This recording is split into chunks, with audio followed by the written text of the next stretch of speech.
Well, welcome, friends, to From Busy to Rich, a podcast designed to inspire advisors to increase profitability.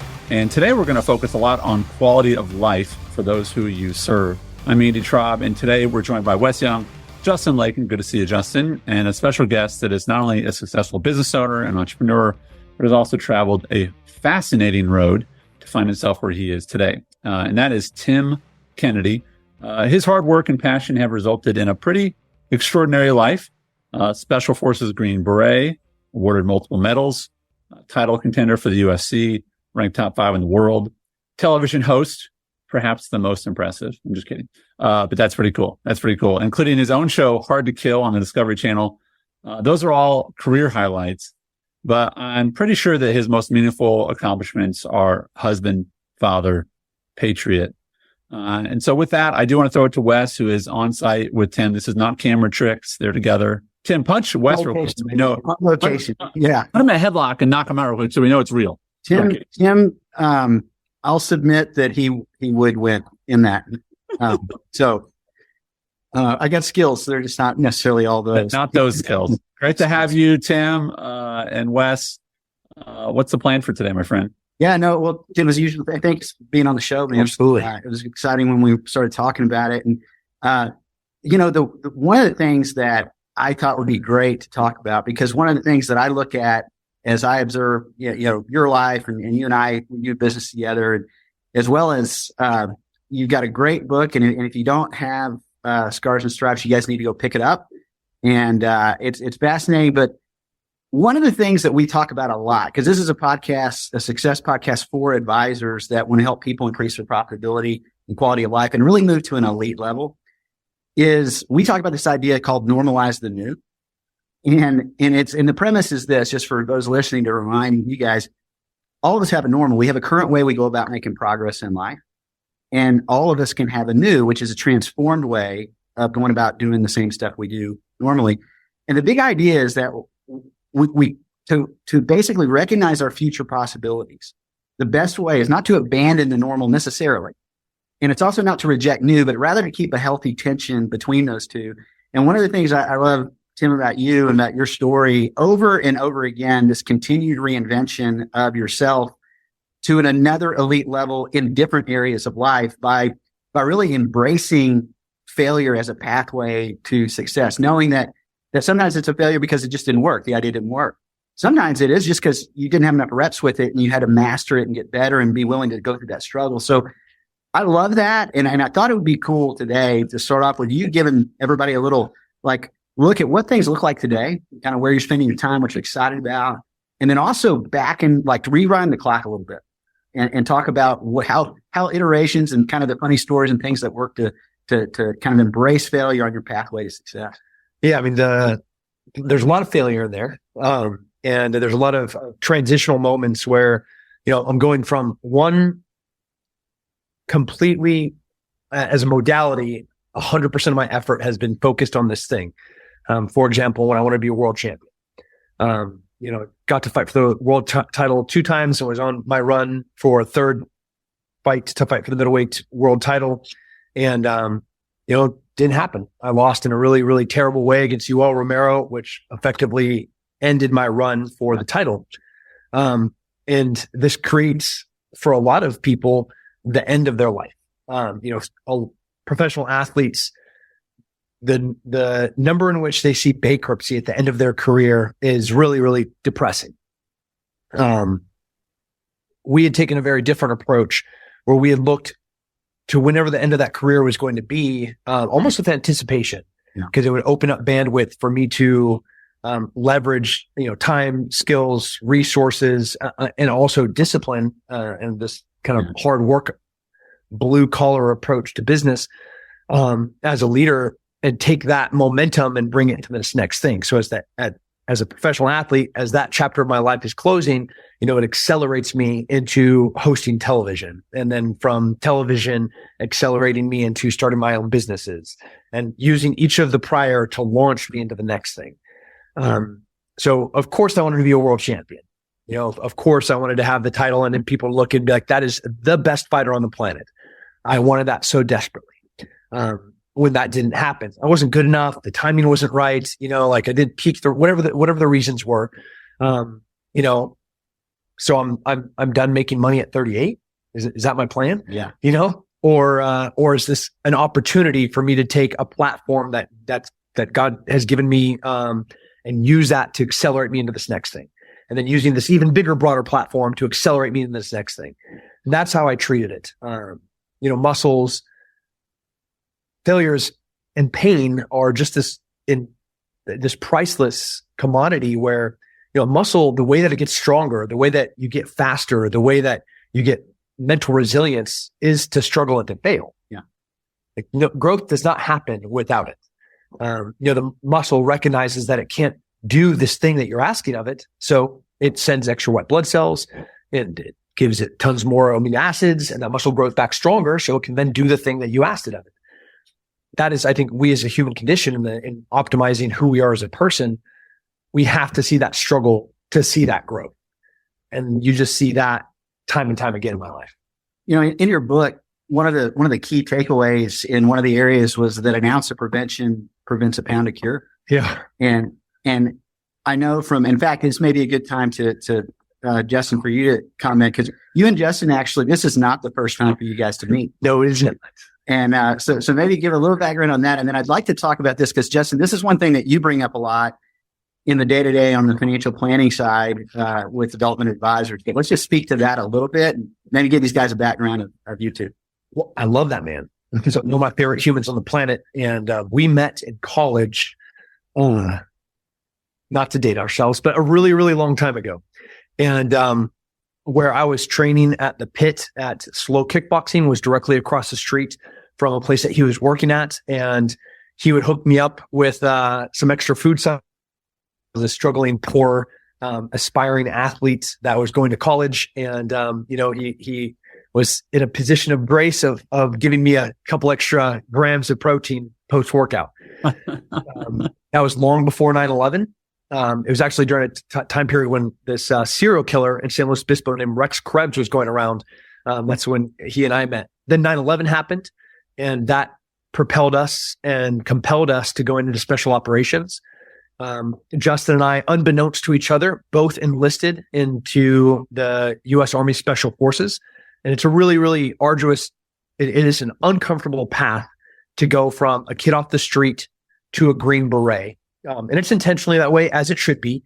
I still am on the fence whether this program was ever a good thing, but it effectively would take a collegiate athlete. And if you met a certain number of requirements, you could go and you were promised a selection date. If you passed, airborne school, infantry school, basic training, these two other attriters called SOC-P, and not SOC-P. What was the name of that 18 X-ray attritter? The 18, the what? Yeah, it was SOC, Special Operations Preparation Course. Oh. And if you pass those things, then you could go to selection. And Justin and I, a few months apart, went through those same courses, and then both of us ended up at 7th Special Forces together, where we were orbiting each other between deployments, South America and Afghanistan and Iraq. And then ultimately us, becoming best friends, business partners, brother-in-laws. You just did it all. Dude. You went all in on that. He came up my brother in every measurable way. Yeah, we get close and awkward. What does he do? We do say the same thing all the time. It's amazing. He's our model. Yeah. So close and awkward is what I like to say. Yeah. Justin, fill in a few pieces of that. What are the memorable sort of inflection points? Do you remember Tim walking in? Did you work at Subway? What was the protein? No, it was a little place called Cabo San Luis. Like we had kind of a farmhouse style tacos was the big thing. What you did with that wordplay. Yeah. That's way better than Subway. It was way better than Subway. But yeah, and when I met Tim, he was a quote unquote professional fighter already at that point, but his professional fighting days would also revolve a lot around bare knuckle fighting I was going to say, yeah, in the basement of bars was the like no joke. I need some money, so I'll go do this bare knuckle fight.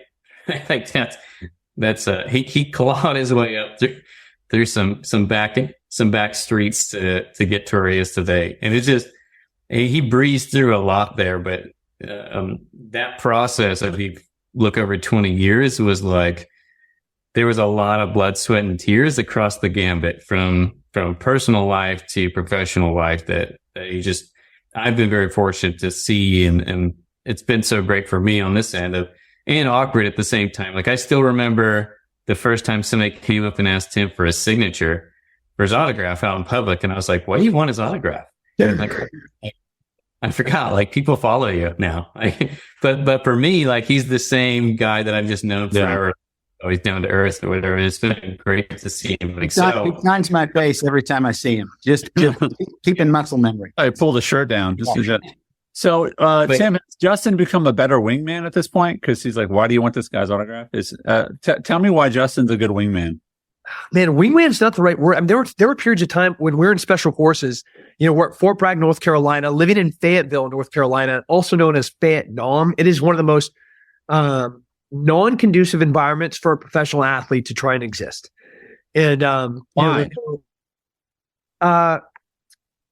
Military bases and the cities that immediately are adjacent to military bases are not known for their complexity. They're not known for like their world-class access to performance or recovery centers. They're known for strip clubs. They're known for car dealerships. They're known for storage facilities, and they're known for violence. Fort Bragg is the home of special operations and the 82nd Airborne, so two very large combat units. Yeah, and with that comes all the terrible baggage for people that try to capitalize off of soldiers. Yeah. So it's just not, if you live in Columbus, Georgia, adjacent to Fort Benning, if you live in Killeen, Texas. Yeah, right around the corner. Have you been up there? We went to high school there, junior high there. How lovely is Killeen? Wonderful place. Yeah, yeah. I mean, it is horrific. Yeah. So like my strength and conditioning coach, we would go into a Gold's Gym. Justin would spend hours and hours a day researching like how to peak optimize, leading up in the periodization of a fight camp. So I would go to Iraq, I would come back, and I would have 6 weeks until a fight. And Justin and I would spend trying to get me physically ready while I was trying to do all my technical training at, a jiu-jitsu gym and a side kickboxing gym. And I'm like trying to fly in partners. I'm randomly grabbing just young, strong people so I can beat the crap out of them. And, so it was just a ton of obstacles to overcome as a professional athlete. And Justin was so paramount in that of trying to, get out of the box and think about ways for us in this very isolated, not conducive environment to create a peak athlete. Yeah, I'm getting more of an Obi-Wan Kenobi kind of vibe from you now, Justin. Sort of like you create the next generation of Jedi. And so, we were definitely doing things that I don't think that are mainstream now that weren't at the time. Yeah, we were so far ahead of everybody else physically. That was 100% you. Yeah. But the whole theme of you consistently challenged normal. What was the status quo? What was the ordinary path with this thing you're testing things on the fringes. You're challenging this with new ideas that sometimes might not work, but certainly you didn't want to be the average path. You wanted to be the elite path. Yep. Yeah. And there was a ton of judgment that came with that. People would look at, we would get up sometimes if we had to be at work at 8:00, we'd get permission from our bosses, the military bosses, to let us do PT, not with our unit. So we could do our own PT, and we would go to a gym at 5:30 in the morning, would work out from, 5:30 to 7, and then would grab food as we drove on base after, doing a sink shower, to then go to the unit to train all day long, whether it's on the range or we're doing, mount training, or we're doing CQB, whatever the military modality was for the day. And then we'd go back and I would train again that evening. My technical stuff, my wrestling, my jiu-jitsu, my grappling, my kickboxing. So then, I could try to go home and get some recovery so that we could wake up again. There was a lot of condemnation And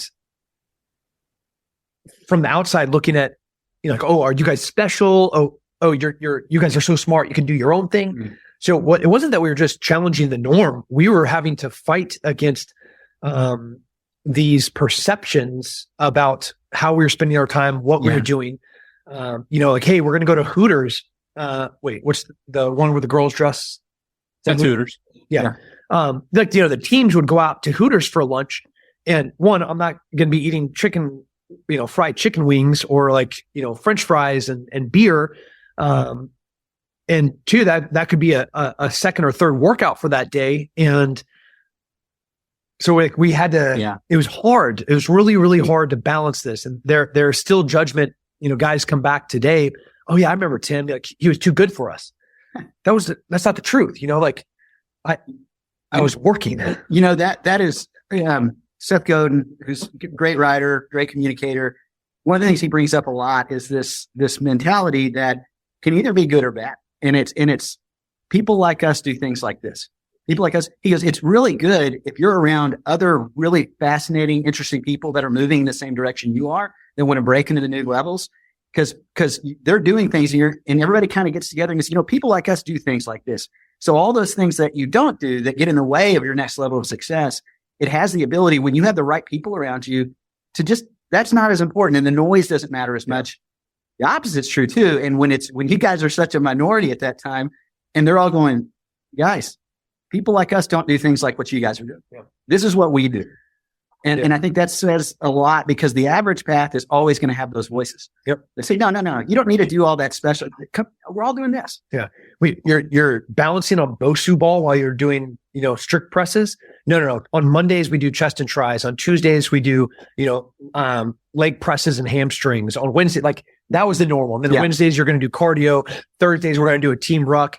And Justin sitting there as he walks in, I'm exaggerating, but he pushes up his spectacles, fixes his bow tie, and he pulls out this gigantic notebook of 2 pages of research therapy for us to move into our workout for the day. I'm barely exaggerating. That was the level that he put into it. And as you have experienced, he puts into everything. Yeah. So that was, and this is early MMA when we're saying I was going to bare knuckle fights.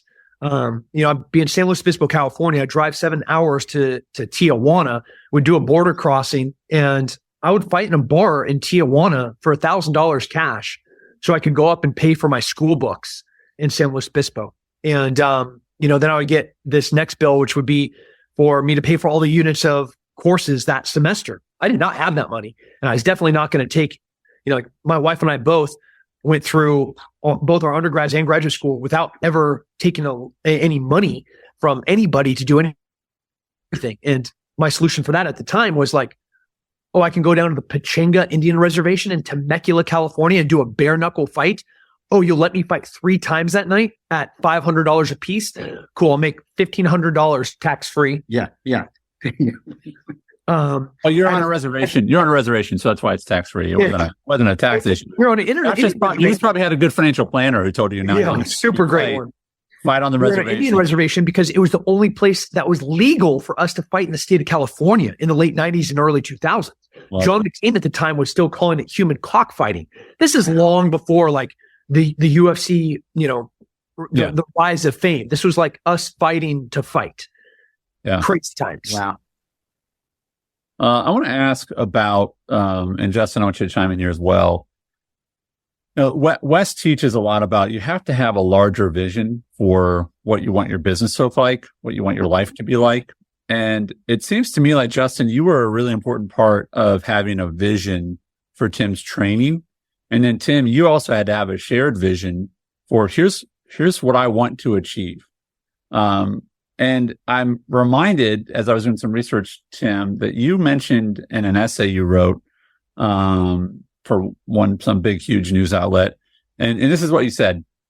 And I want you and Justin to both talk about having a vision for your life and how that impacts your decisions on a day-to-day basis. And Tim, you wrote this: "We made books of what we wanted to be when we grew up, and I drew a picture of me jumping out of an airplane wearing a black belt.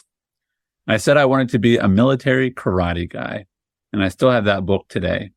So, you kind of became a military karate guy, Tim. So tell me about how important it is, even if it seems silly at the time, of having a vision for what is in some ways ridiculous at the time that you create the vision. Yeah. One of my good friends, he founded Downey Defense and USCCA, U.S. Concealed Carry Association. He makes every single one of his partners, his associates, his colleagues, the people that he works with. He won't even call them employees. He makes them write out their 1, 3, 5, and 10-year goals. And then they have to go and stick it on a board in the hallway to the entrance of the building. He doesn't want his employees to be status quo. He doesn't want his colleagues to be showing up to earn a paycheck to go home. He wants them to have aspirations. And I think this was the embodiment of that, where, I was 4 years old when I drew that picture. I was in kindergarten class at North County Christian School. This is the same year that I get kicked out of school for somebody making fun of Laura Letary because she had a boy haircut and he called her a boy. And I followed that kid up to the top of the playscape and I cracked him in the mouth and I pushed him off, which broke his arm. This is the beautiful thing about humans that set themselves up with not ideas of grandeur, but not even aspirations, but a purpose. Mm-hmm. Like there's a purpose of why God put me on this planet. And I didn't know it at 4, and I couldn't put my finger on it now, but if we took a step back and we wrote out the mission statement and visions of each of my companies, and you went back to who I was as a 4-year-old, you'd be like, what the heck? How is this possible that at 4, he was already embodying these ideas about being a protector, about being a provider, about being somebody that's going to preserve human life, and jumping out of airplanes in camo gear. It wasn't just the guy in a black belt. I'd actually drawn with brown and green, me and Cam, as I'm jumping out of an airplane wearing a black belt as a karate military guy. Purpose is something that we can't live without. And we've been a generation without purpose for a really long time. And look what's happened to us. Go back to the 70s, 80s, 90s, even back to the Great Depression and post-World War II, those men had purpose. Just like our founding fathers did to create the most powerful country on the planet. Just how we grew up with purpose. And we have to have purpose and code for us to have a purpose to be here. Yeah. Justin, go ahead, Wes, and I'll go back to Justin. Yeah, no, and I would love Justin to talk about this too, is the reason sometimes we trade what we want ultimately for what we can have immediately is many times we've never even defined what we want ultimately. And so if you haven't taken the time to go, what do I really want? And why does that matter to me?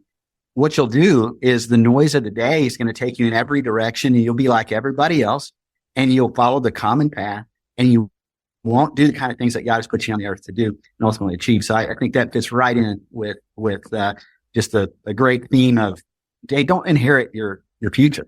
Decide what it's going to be. For sure.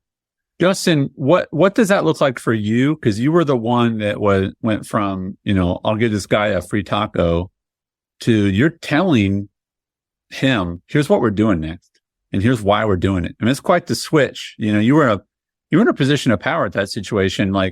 So from there, from your relationship with Tim, but also other parts of life, how do you have a vision? How do you maintain a vision? Where do you get your vision, for something way bigger than, I give out tacos? So, I mean, for me, from a sense of personal vision, a big part of my heart and purpose and passion is really helping other people achieve theirs. So when Tim, he and I became really close while in the military, we obviously met each other before, got closer. And then it came to the time where we were at the end of our active duty initial enlistment. And he came to me, he knew I was getting big into strength conditioning. He's like, hey, I essentially in essence broke it down to me I have a vision to be the top fighter in mixed martial arts. And I'd like you to help me on the strength and conditioning side to get there. And just knowing him, his drive and everything else, it was one of those things, I knew that's what he's going to do. And so I then went to find a way, my vision for me to help him. And that was how I'm going to go find the best way, whether it's popular or not, or whether it's comfortable or not, to help him get there. And then I'm going to go through it with him. And that's literally when he's talking about us training, I had to work out a deal and create some relationships at the Gold's Gym so that we could go in after hours, outside hours. Cause I'd like bring in a tire and we'd be dragging a tire and throwing a tire around, or like other tools and things like that they didn't want us using or even like messing with while other people were in there, and making noises that don't sound human, right? Like as we're doing it, and then went through it with him. So I knew, like, I wanted to know how it was feeling, like which muscles were being incorporated, which things were being affected and impacted, why, so that the next round of training that we were doing, I knew was going to be the most effective. And that's been something that with him in particular, that's continued to be the goal. He comes up to me, I want to launch a school. I want to do this. Like my next vision, like the next thing I'm doing is this. And then now it's the same thing on the financial planning side of clients. Like getting to the, like, real planning for us is getting to the heart of what their vision, purpose, and things are, because you can have goals. We were talking about this, Carl Richards. You can have goals, which are great, but they have to be aligned with like where you want to go. Mm-hmm. And then you can build out a roadmap to do it. And that's what we do on the planning side now every day with clients. Tim, I have a question to follow up to that. And I'll probably throw it to you, Wes. Something else you said in that same essay, Tim, you kind of wrapped up the essay with this, which is that, I sometimes feel, these are Tim's words, I sometimes feel that we've forgotten how important it is to do something more important than you, meaning living for other people. And what strikes me as ironic and wrong is when people go, oh, Tim thinks he's so much better. It's really more about you wanted to serve people. Like you wanted to, like, you know, like I don't know a lot of selfish soldiers. Maybe you do, but like there's more safe ways to be selfish than to be a soldier. You know, that's a pretty selfless act, right? But I want to ask you, Tim, what part of your success and drive is that, and we talked about this in the intro, is your identity, not as fighter, business owner, but what part of your drive is husband, father, believer? Yeah, that's a hard question and a really good one. I think it's one that goes to the core of who Justin and I are. It's being part of something that is more important than ourselves. Mm-hmm. You know, being a believer, being a husband, being a father. You know, we talked in the initial call with Wes and the team, you know, like on the philanthropic side, the school, I do not make money at our school. You know, like we're about to launch 300 affiliates that are going to be generating millions of dollars. And every single one of those dollars is going to go back in as we continue to disrupt education and reimagine what education looks like. You know, Sheepdog Response, we run this company, even, you know, it's a multi-million-dollar company now, at neutrally profit, so that we can continue to grow, to spread a mission about preserving and protecting human life, because that is something that I believe in. And that's something that is more important than me. My time in the military, every time that I step away to go overseas in the uniform, I lose money, not as the CEO or president of my companies. I do that because it's important to do something for an idea that is more important than me. And like, I go to church on Sunday mornings. Like, is there better things for me to do with 2 hours of my day to generate more revenue? Sure. Is there something more important? Absolutely not. Mm-hmm. You know, I am home. Somebody asked me to be on a very, very gigantic podcast here in Austin this week, tomorrow night. They're like, hey, my dude dropped out. Would love to have you on. I mean, it's one of the biggest podcasts on the planet. I'm like, I can't do it, man. When I'm home in Austin, I have dinner with my family every single night. And unless you can do it in the middle of the day, you're going to, get somebody else. People would fight and murder literally to be on this podcast.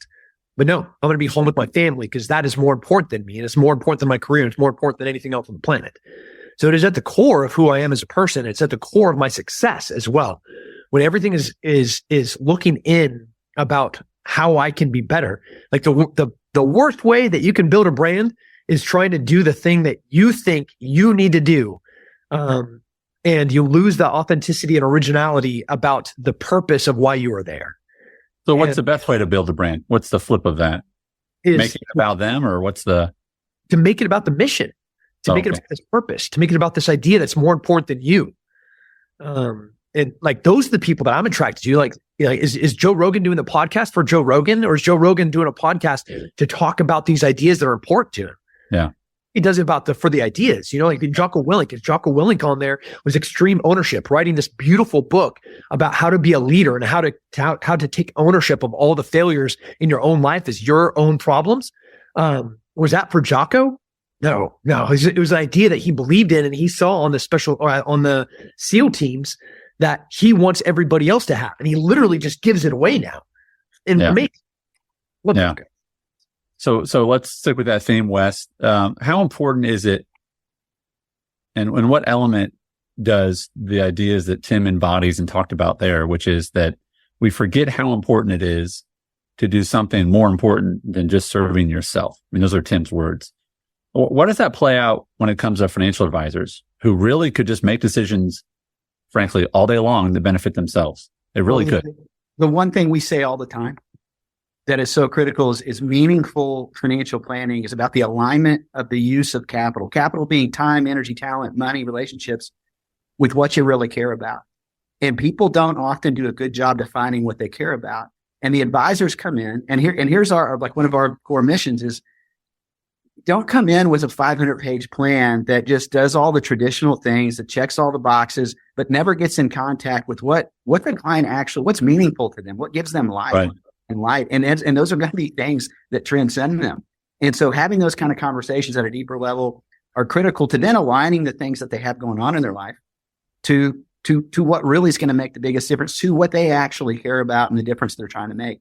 So, I love it. And I think that the more you focus on increasing profitability and quality of life for those that you're serving, the great thing is you get wet in the process, right? It's like it just comes back. It's a ripple effect, and the whole ocean rises as a result. It reminds me of Justin wanting to serve Tim by giving him this workout plan, but he got wet in the process literally because he's like, well, I'm going to do it too. Yeah. Right. Tim sees problems in the world. I talk about it like you're not here. Tim, you see problems in the world and you are part of fixing them. And you're not like, hey, you guys should go fix that. You're like, no, we are going to fix it. And Tim, I don't know if you've heard of this before. It's fascinating. And Wes is going to love this because one of his favorite people is Andy Stanley. But Andy Stanley's got this book called When Work and Family Collide. Have you read it before? It's really short. You have? Yeah. Okay. So I'm telling everybody what Tim is. We're in like the same circle. So I unfortunately have to see people like, hey, you should read this book. He also goes to church because he knows I'm going to be there. He gets to see me. So that's. Lucky you. So I just want to stop real quick for the benefit of our listeners. What Tim just did in that decision, and he does again and again, and I'm sure Justin and Wes do it as well, is the premise of When Work and Family Collide is that so many, and I'll speak to the men here, so many men believe that, hey, God wants to provide for my family, but I have to work. So I'm going to go work and I'm going to ask God to babysit my family. So, and when push comes to shove, I'm going to go work and ask God to sort of just take care of my family. But what Work and Family Collide says, and it used to be called Choosing to Cheat. That was a sexier title that they changed and made it more boring. But now it was basically, you got to cheat on one or the other. So the premise is this, and this is what Tim says, I'm going to live out the book and I'm going to say, all right, God, I know you want to provide for my work and you want me to be with my family. So I'm going to draw a very clear line. And I'm going to say, I'm going to be with my family here. And then God, you have to provide for me and my work in this amount of time. So you delineate a line. And Andy Stanley would do this where when he was launching his church, he would leave before anyone else in the day and he'd go home and be with his family. Cause he asked his wife, when do you need me home? And she said, earlier than you're coming home. So come home earlier. Then he would go back to work. Right. And then it was like, hey, God, you need to take care of me in the meantime, because you said you would. And what do you know? He does. So I applaud you, Tim, for making that decision. Yeah, I really do love that book. There's a third element. So it's for me, it's work, family, and then me. Because I want to be like, where's the time for me to develop intellectually? When is the time for me to develop physically? When is the time for me to see, this body that I was given, to push this body to the limits of, and this mind to the limits of what I can be. Like that's a box of time for me. The work box and the family box, these are not mutually exclusive things. Sometimes they're complementary, but there's not enough time to do all three. So like, of course I want to spend as much time with my family as I can generate, but I can't do that without money. And I can't have money without working, but I can't work well unless I'm optimizing as a human. So like, how do I delegate time to each of these things? And And it is like, and maybe Andy Stanley could not have said it better, is like, I have to have trust. And sometimes that trust isn't just with my family. Sometimes that trust is with my partners and colleagues.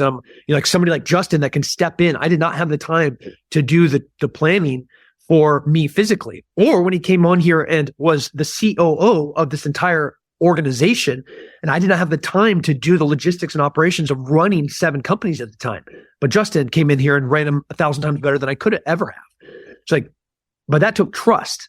And just like it takes faith for me to believe that, God is going to come in and do the right thing on behalf of me and my family, on behalf of me as a man. And it's even when you have to say no, to opportunities because of that. Yeah, right? yeah. And one of the takeaways from the book, again, get the book if you haven't got Scars and Stripes, is surround yourself with good people, striving and also improve yourself. And that's really one of the elements you brought up there, because you can't do it alone. This life's a team sport. And unless you are surrounding yourself with those people who are also on the same path as you, advisors that are listening, the fact that you listen to this, the people that listen to this are a different kind of advisor. They really are, because they want to become something different than what the common ordinary approach is.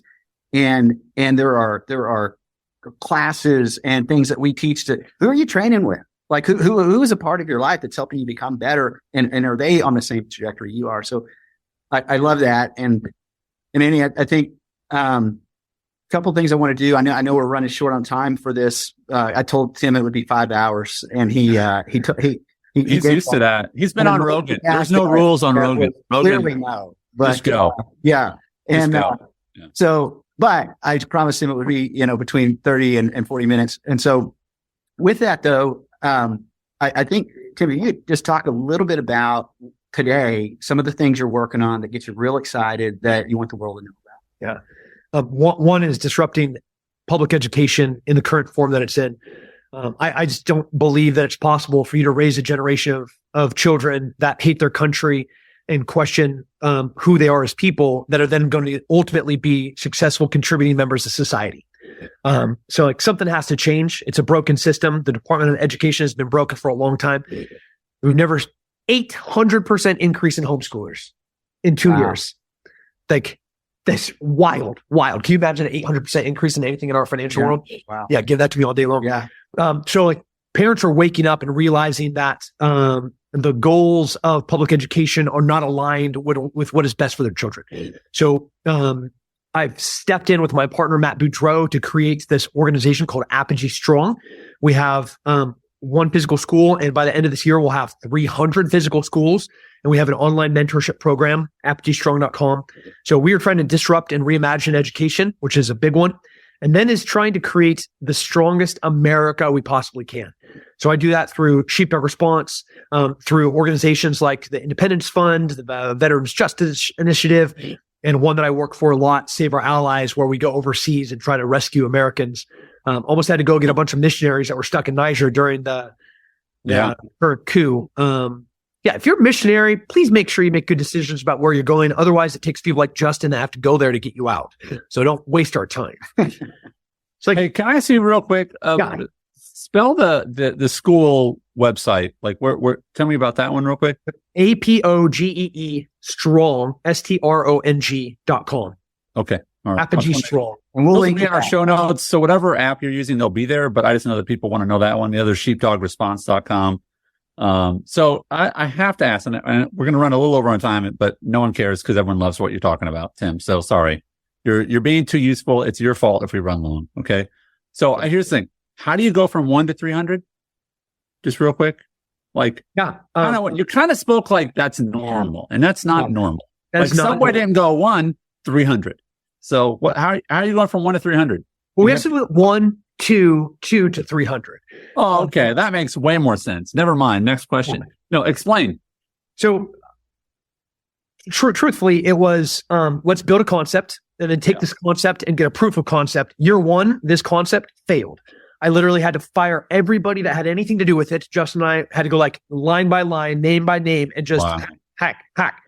Year 2, reinvent, relaunch, and then see success. Still not 100%, but like, okay, we kind of got it. Take that same model and then apply it to an online mentorship program where it's scalable and vertical. So I go from, 100 students in one building to now 1,000 students online that were using curriculum that was generated off of a building, like off of a brick and mortar. So now I know I can vertically scale. And then I say, all right, if you want to open a school, I have the model, I have the resources, and I have everything that you need to do this. And I'm partnering with a guy that has had the largest private Socratic schools in the United States and launched not just one, but two, the number one and number two largest Socratic schools ever to be in the United States. So that's me and Matt. That was the past 2 years. Now here we are, year 3, where it's like, all right, now we can scale. So that's how you do it. My favorite part of that is launch, fail, and then learn, and then relaunch. Like, that's just great. I mean, it's like, so if you're in the middle of a fail, then you're in step 1. And the only way you're not going to get to step 2 is if you stop. So don't stop. Learn, change. Sometimes you got to get rid of people. Pivot. Right? Wes, I'm going to give you the wheel for the rest of this. Go ahead.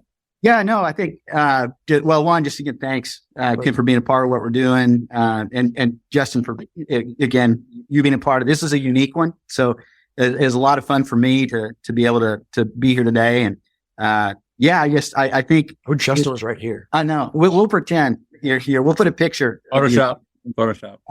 But you will be in town in a couple of weeks, right? So then we can see you then. But, I would say this is just advisors. One is, just live a purpose-driven life. Don't live another day by default, by inheritance. Go design your future forward. And when you think about that design, think about some of these key takeaways that we've had with Tim here. Surrounding yourself with good people that are also striving for excellence, because you become who you hang around with. And so don't choose the common path. Choose the elite path. Start getting engaged in some of these classes that we teach, or Andy is a part of, that are creating a different kind of advisor than what the common path is going to produce. And I'd say go buy Tim's book. Go to sheepdogresponse.com. I think that's a fascinating place to go. Look at the schools. I think these are all incredible things that are takeaways from today. Awesome. Hey, I want to end with something kind of unique, and none of you are prepared for it, but that's okay. Justin, can you unmute for me? Justin, I want you to tell everyone something unique that they may not know, but you really appreciate about Tim. Something unique about Tim that I really appreciate. I don't think people understand or appreciate his heart, like his heart for others and things like that. Like, he's the one person that if there was something wrong, I'd give him a call. He's also the same person that if I was having a problem, like talking about a girl issue or something like that back in the day, that he would tell me, like, I don't know what to say, so I'm just going to make fun of you until this gets better. He's honest. But like, there's a deep heart and care there that I don't think people understand or appreciate. Love that. Appreciate it. Tim, I'm going to have you do the same for Wes and Justin, and then we're going to be done. So start with whichever one you want, because I know you know both of them. What do you appreciate about Justin and Wes that maybe we don't know? It's not my story to tell, because it's Justin's story, and I don't even know how much you two know about his background.